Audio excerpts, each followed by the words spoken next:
Hi, my name is Chris Davis, and I was just talking to Bob Greenberg, who started teaching in 1969, the year I was born, about making documentaries, and I want to talk about documentary as narrative and as event.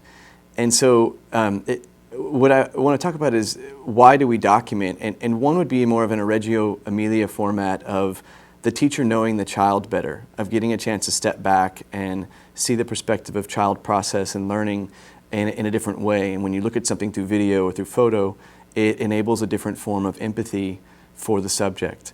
Second would be the child using the documentary or making their own documentary of photos or videos to know themselves better, to build up a mindfulness of self.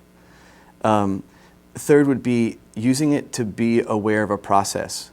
Of using documentary to know like what kind of mindsets and methods, what kind of thinking moves would go along with each process of learning. So if you're in brainstorming, there's a certain kind of thinking that would be involved. If you're in a production mode or inquiry mode, there's a certain kind of thinking that would be involved. The next one would be documentary is threading community. And this can be community within the classroom, beyond the classroom, or with the larger learning community.